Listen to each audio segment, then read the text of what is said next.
Hi there. I'm going to be talking a little bit about music, machines, and life, or more specifically, what we learned from the creation of a very large and complicated machine for a music video. Some of you may recognize this image. This is the opening frame of the video that we created. We'll be showing the video at the end, but before we do, I want to talk a little bit about what it is that they wanted. Now, when we first started talking to OK Go, the name of the song is This Too Shall Pass. We were really excited because they expressed interest in building a machine that they could dance with. And we were very excited about this because, of course, they have a history of dancing with machines. They're responsible for this video. Here it goes again. 50 million plus views on YouTube. 4 guys dancing on treadmills, no cuts, just a static camera, a fantastically viral and wonderful video. So we were really excited about working with them. And we sort of started talking about what it is that they wanted, and they explained that they wanted kind of a Rube Goldberg machine. Now, for those of you who don't know, a Rube Goldberg machine is a complicated contraption, an incredibly over-engineered piece of machinery that accomplishes a relatively simple task. So we were excited by this idea, and we started talking about exactly what it would look like. And we came up with some parameters that, because building a Rube Goldberg machine is, has limitations, but it also is pretty wide open. And we wanted to make sure that we did something that would work for a music video. So we came up with a list of requirements, the 10 Commandments, and they were in order of ascending difficulty. The first is no magic. Everything that happened on screen had to be very easily understood by a typical viewer. The rule of thumb was that if my mother couldn't understand it, then we couldn't use it in the video. They wanted band integration, that is the machine acting upon the band members, specifically not the other way around. They wanted the machine action to follow the song feeling. So as the song picks up emotion, so should the machine get grander in its process. They wanted us to make use of a space. So we had this 10,000 square foot warehouse we were using, divided between 2 floors. It included an exterior loading dock. We used all of that, including a giant hole in the floor that we actually descended the camera and cameraman through. They wanted it messy, and we were happy to oblige. The machine itself would start the music. So the machine would get started, it would travel some distance, reacting along the way, hit play on an iPod or a tape deck or something that would start playback, and the machine would maintain synchronization throughout. And speaking of synchronization, they wanted it to sync to the rhythm and to hit specific beats along the way. Okay.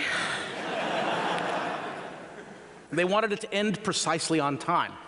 Okay, so now the start to finish timing has to be perfect, and they wanted the music to drop out at a certain point of the video and actual live audio from the machine to play part of the song. And as if that wasn't enough, all of these incredibly complicating things, right? They wanted it in one shot.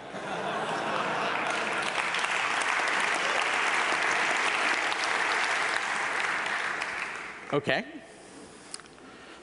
So just some statistics about sort of what we went through in the process. The machine itself has 89 distinct interactions. It took us 85 takes to get it on film to our satisfaction.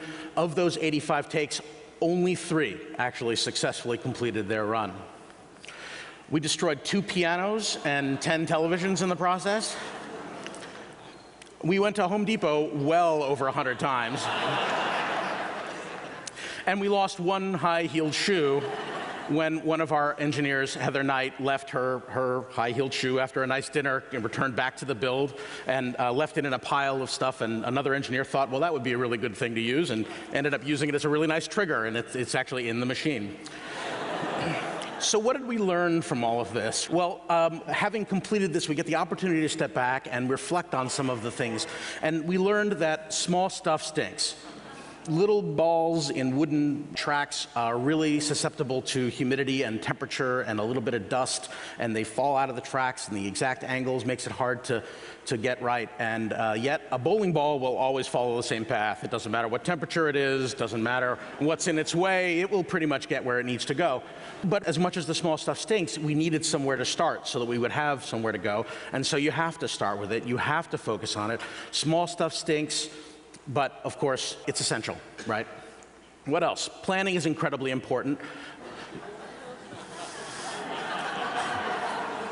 You know, we spent a lot of time ideating and even building some of these things.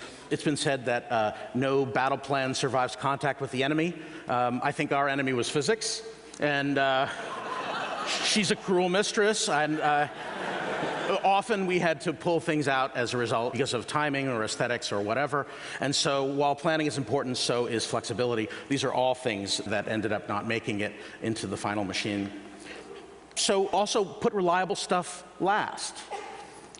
The stuff that's going to run every time, right? Again, small to large is relevant here. The little Lego car in the beginning of the video references the big real car near the end of the video. The big real car works every time. There's no problem about it. The little one had a tendency to try to run off the track, and that's a problem. So, but you don't want to have to reset the whole machine because the Lego car at the end doesn't work, right? So you put that up front so that if it fails, at least you know you don't have to reset the whole thing.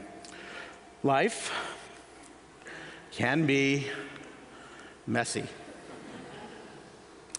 There were incredibly difficult moments in the building of this thing. Months were spent in this tiny cold warehouse, and the wonderful elation that we had when we finally completed it. So it's important to remember that whether it's good or it's bad, this too shall pass. Thank you very much.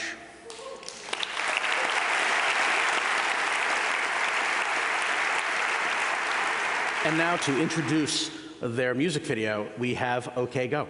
Of course, an introduction. Hello, TEDx USC. We are OK Go. What are we doing? Oh, just hanging out with our Grammy. What? What? I think we could do better than this. Hello, TEDx USC. We are OK Go. Have you read the Natural Curiosity Cabinet? Cabinet of Natural... Let's start again. We need some more ridiculous things besides the Cabinet of Natural Curiosities. Do you have a pipe, Damien? Tim's sundial hat. Have you seen the new work they've done to the Watts Towers? Sorry, starting again. Dogs. Hello, TEDx USC. We are OK Go, and this is our new video. This too shall pass. Oh. Fight on. Okay, we can still do one better, I think. Yeah. That one's pretty good. It's getting better.